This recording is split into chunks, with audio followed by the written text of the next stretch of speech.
Alright everyone, so those of you watching on Twitch, I'm going to be doing this dungeon run a little bit different. So I kind of want to upload it to YouTube. I'm doing a 24/7 marathon for anyone who doesn't know, where myself and one of my moderators, Tequila Shots, we are actually taking shifts where we are going to be, I'm going to be streaming for however many hours, he's going to be streaming for however many hours, and we're going to swap back and forth. In fact, I think he just went to sleep for that. So because of that, I can't really do my traditional dungeon guides very easily. So what I'd like to do is record some live commentary on Twitch. You can see the trials and tribulations, the screw-ups, all that, of the various dungeons, trials, and whatnot. And then I'll probably just upload them directly to YouTube. And then once the week is done and I can properly make the video guides when no one needs them anymore, then I'm probably going to just do it that way. So this is the first dungeon, and I'm sure I'm going to pronounce it wrong. It is the Holminster Switch. Now, fingers crossed we don't disconnect, because right as I started actually doing the dungeons, we've been having some DDoSing issues, and I see people in my Twitch chat saying that they're disconnecting, having issues, so if that happens, I'll probably omit this entirely from Twitch, and that, when those things don't move, it absolutely scares me. So the first thing I'd like to say is you see us doing a big pull right here. These are all mobs that you should be, I guess, kind of familiar with. They're just light variants of them. I generally don't recommend pickup groups to do wall-to-wall pulls unless it's with people you know. Specifically, the first few pulls in this dungeon, in the Holminster Switch, they just hit really hard. And so if you come in with a group that doesn't know their cooldowns, hasn't, you know, maybe someone who's newer to Gunbreaker, or people who aren't experienced, there's a high probability of dying. And the next pull is probably the most dangerous pull of the bunch. And as such, I fully expect there to be, you know, a few scary moments here and there, although we've gotten a little bit more used to it. If you've done dungeons up to this point, I mean, you know how the pulls work. You have small pulls, you have big pulls. You don't even really need me to comment on anything in particular when it comes to the individual enemies. I will say these bears, I think, are the hardest hitting mob here. Even so much so that we're actually not going to do a full big pull. We're actually going to do a very mini half pull right here. And as such, it's definitely a lot safer because these bears just hit really, really hard. There's one more mob down at the end. And, you know, with how big the previous pull is, if it takes too long, a tank may not have cooldowns. It's a lot safer to maybe, regardless of how experienced you are, maybe to just break up these last few pulls. But, you know, play it out however you will. I think the Duty Finder should really not try to go too crazy on these mobs right here. So, I guess another thing that I wanted to mention, since we're just pulling some random mobs right now, something I haven't seen a lot of tanks do without me mentioning it is, you know, tanks have a lot of things to adjust to in terms of what cooldowns they have available and whatnot. One new thing tanks actually have available is arm's length. You know, they've not had that form of knockback prevention that, you know, was a roll action before. And while it's a 2-minute cooldown and is mostly used for preventing pull-ins or knockbacks of things like that, it actually also has an on-hit effect, where if an enemy is attacking you, there's a chance that they'll have their attack speed slow. By the way, I was so focused on the video, I didn't do this. Didn't do it again. It actually will give a 20% slow on mobs that are attacking you. So arm's length is actually a viable, like, big pull cooldown if you're a tank and you don't need it for any of the bosses, anything like that. So since this is the first dungeon in Shadowbringers, figure might as well mention it in the early videos, don't have to mention it in the later ones, and by then I'll just hope people have actually figured it out. So that trash pull was the one that we decided to omit and do the pulls half and half, and then this is the first boss. This boss is mostly just a bunch of line AoEs that you need to dodge. It is a lot of AoEs though, so definitely be careful, because screwing them up is, you know, as you'd generally expect, not a good thing. And excuse my dancer play during this, as I am trying to more focus on the actual boss than I am on anything else. So you can see he's got a generic room-wide AoE, but this is where he does all those line AoEs, or it, you know, whatever this thing actually is. So you can see a bunch of line AoEs, but we're safe over here. So you just come into this little corner, wait to dodge it. I was a little bit afraid for Dragoon there for a second. And as you can see, more line AoEs. A giant, you know, conal AoE, so don't be in the very center of the room. You want to make sure you stay close to the wall. And it's going to be just different combinations of those skills for the entirety of the first boss. Path of Light is the room-wide AoE. Just going to say them as they come out. And also, I still didn't do it. Pillory is a tank buster. Either that or I re-clicked it or something. I don't know. This is why I generally don't do videos like this, and we do YouTube editing. It's easier to just record one thing and then talk over it later. Brazen Bull is the name of the skill with all the line AoE. So this is a different pattern. You're going to see now there's two sides that are safe opposite of each other. And the boss in the middle is doing a point-blank AoE. Then he's going to aim directly at one of the two. And then you can move out of the way after the AoEs go out. It shouldn't be much of a problem. And then it just goes right back on the tank. Nothing massive. It's killing me inside to be holding back on so many of my dancer skills because I'm trying to focus on this. My flourish is looking at me like, sir? Sir? Would you please press me? I'm like, it's too late. I'm about to get back through to my next rotation. Now, the next one is actually a combination. The Brazen Bull coming up here is a kind of a combination of the ones we just saw. It's going to start with the first one that you might be used to. Except that the boss is actually going to charge way sooner than they normally do. And then is going to turn around and do the AoE here. And then you're going to have to run to the complete opposite side. You're going to see it right here. While dodging those line AoEs. And then the boss will charge back over here again. And at this point, I believe the boss's rotation just cycles. We've been killing it before it really gets the opportunity to do anything else. So much so to the point where I'm really not going to even get to use my Devilment's technical flourish right here. I'll just end the boss. And that is the first boss of the dungeon. As long as you can get out of the bad AoEs, I mean, generally how most dungeon bosses work, then you should be okay. If you're doing this with trusts, luckily, they'll show you the way. They'll let you know where you need to be running, follow them, and you should be safe pretty much the whole time. Now, the next pulls aren't really as dangerous. I remember our tank complaining about these gremlins last time because of a slow that they were placing on them. So I'll keep an eye out for that. But these pulls weren't nearly as threatening as the pulls prior. It's not that they're easier. They still hit plenty hard. Yep, there's the slow. I see the gremlin. Yeah, that's the gremlin that does that slow. If you're a bard, Wanderer's Pain. If not, you know, just be on the lookout for the Asunas coming for that one. But other than that, we're just going to AoE this down. Again, if pug groups, really hesitant to recommend doing pulls like this in pug groups. Just please heed my warning that these mobs can hit really hard if people aren't on the same page.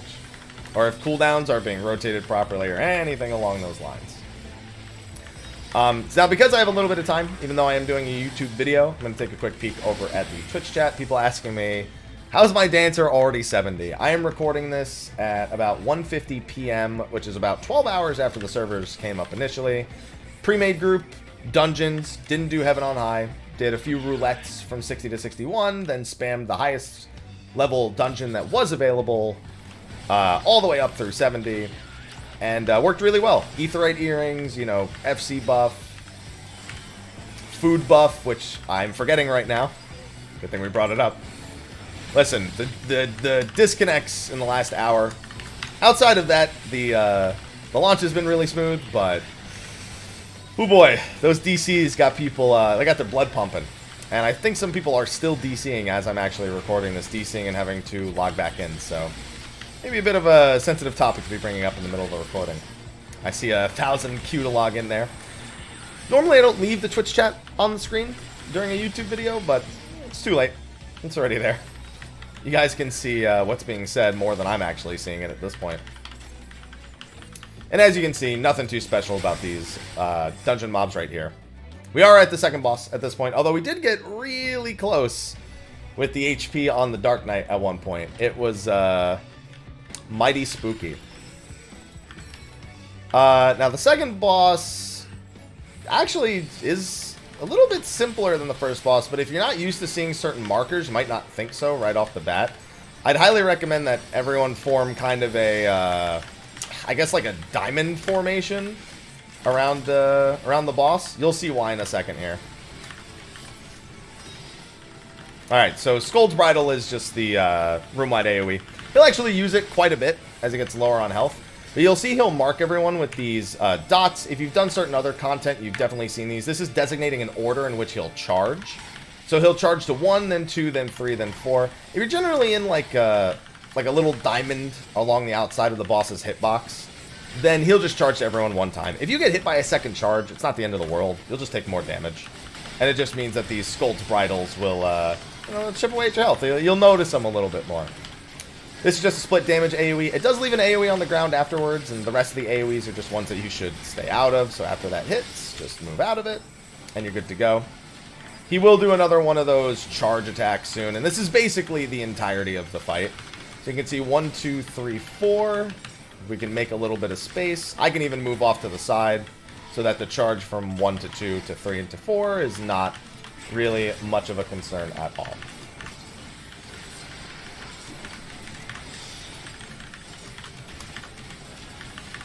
Alright, and then other than that, there isn't really too much to talk about left with this boss. Just going to get some fourfold feathers here for a burst window coming up in a little bit. Although I think the boss might be dead by then, if not very close to it. And yeah, you got the second boss. There's not much else to say. Very simple boss. Is this the name? Okay, this attack I'm trying to remember. Let me see it first. No, that was just the name of the tank buster, the Tickler. Is that what it was? The Tickler?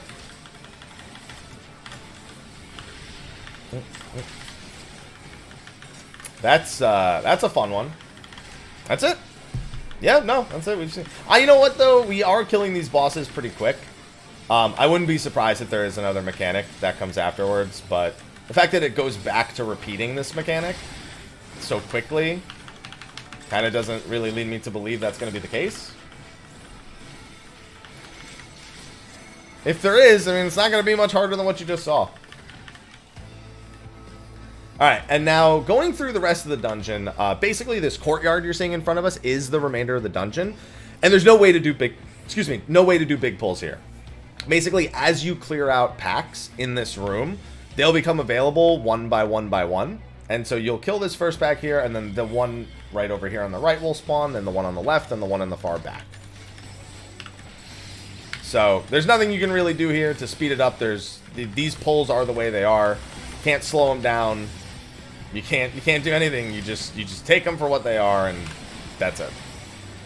I'll use my technical step here because I haven't been using it much outside of my opener since I've been a little focused on trying to record the video.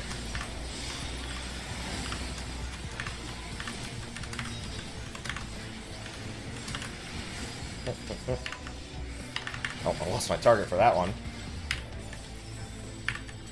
Now you'll see after we kill those, target number 2 comes out. We're good to go. Oh man. It's just the unfamiliarity with Dancer, even though I'm having a lot of fun, makes recording these videos like this without like just adding the commentary later so very different. Now, apparently, as you can see, I'm doing this with actual people, and of course, by this point, trusts are an option. They will behave in such ways that you can generally follow them, and the narrative of the dungeon, there actually is kind of like a narrative to the way that they play. My chat just brought up that the trusts actually ran to the middle of this courtyard, and the packs kind of came to them one at a time, for example, instead of like we're running from pack to pack, and you could totally do that as well. So I figured it was worth mentioning a little bit, but we're just going one to one to one. I'd also highly recommend paying attention to what the trusts have to say. This was true in the media tour, in the video I made there, but the actual text between the NPCs when you're going through his trust, listen, even if you don't necessarily want to use trusts all too much, you owe it to yourself if you're a fan of the story and a fan of the lore to go through with trusts at least one time. At least one time for every NPC that's available. So you can get any and all of the dialogue that is there. And you can also use it to level, grab a few extra pieces before the next part of the main story. There's all sorts of benefits to it, outside of it just being a way to circumvent really long queues on the DPS, which we all know is what most people are using them for. And with that, this is the last pull. These are all the pulls leading up to the final boss, and then it's just a long run up that pathway to the final boss. And then we can get that one. Final boss of this dungeon was pretty fun. I hope you'll all enjoy it, if you haven't seen it yet at this point. I'm going to see if I can get one last fourfold feather. Nope. On top of that, this music, though. I mean, I love this whole dungeon's music, but the final boss theme gets me every time. I should actually be taking these for decent. What am I doing? I mean, I totally need that for... I didn't need the lance, I don't think. I think the lance was Carpenter? Yeah, I don't need that. Well, I didn't win it anyway. Oh, yeah.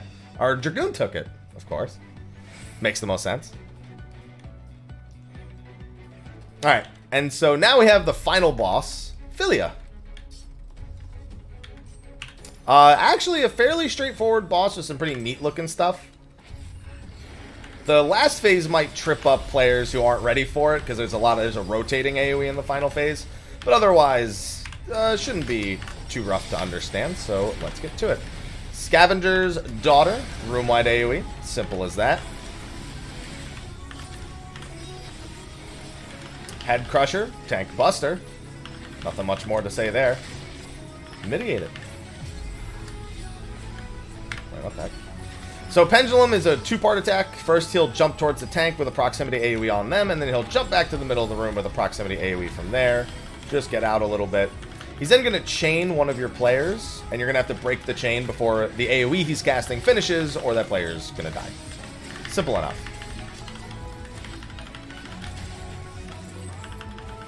Don't worry, I won't let him meet the meme. That's kind of like half the mechanics you really need to know, but the other half is a very busy-looking mechanic that we'll see in the later half. Now, this is a channeled AoE. Do not step back into the range of it. Now, he does have left and right. I think it's Clout. I need to see the name of the skill. Again, Nout. Sorry, or Not. One of the two. I'm sure it's got a pronunciation that I've got wrong a million times. But basically, left Not, or left Nout, he's going to hit the left side of the room, and right now he's going to hit the right side of the room. It's a little bit bigger than that, because he hits in front of him a little bit more, but just get to the opposite side of whatever. If it says left, go right. If it says right, go left. From looking at his rear end. Yeah, it's starboard knot and then larboard knot. Then after he does that split AoE, he's going to do after he does that spread AoE, he's going to do a split AoE. I don't know where that person was standing, because I couldn't even see it. Just dead center in the middle of the room. But that was basically a line split damage AoE that came out after those 4 separate AoEs. Oh, and you know what? After this, I think we get another one right after the super phase that's coming up. So Fierce Beating is one where he's going to be rotating gradually. He's going to be slamming in front of him, and he's going to be doing rotating tail swipes. So you want to just rotate with him. Just don't get complacent here until he stops, because if you do, it's going to be a bad time. And then it should be a split damage AoE, just like the one that you couldn't see because it was in the middle of the boss right after. So he's still going.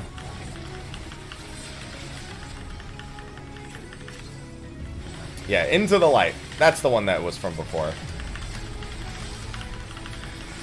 And then after this, you've pretty much seen everything. He'll just repeat. He's got right knot, left knot. And faster groups will kill him right about here. And if not, no pun intended, you will just get more mechanics. That's it. Nothing too fancy. I see I'm going to get chained again here. We're going to kill him before the chain. Chain otherwise works the same. I'm going to get chained, and then he's going to aim an AoE at me, and you got to kill it before. At that point, you've seen everything, and bam! You've done the level 71 dungeon in Shadowbringers. I'm sorry for the very informal guide, the very, I guess, lazily or lackadaisically done guide. Hey, Gunbreaker weapon. Let's see how it looks while we're at it for the video. Ooh, it extends. Look at that. Look, see? It's there, and then boom. See? I like that. I like that. Let's do it one more time. Boom. I like it. And then also, what is this? Amulet casting? Sure, why not?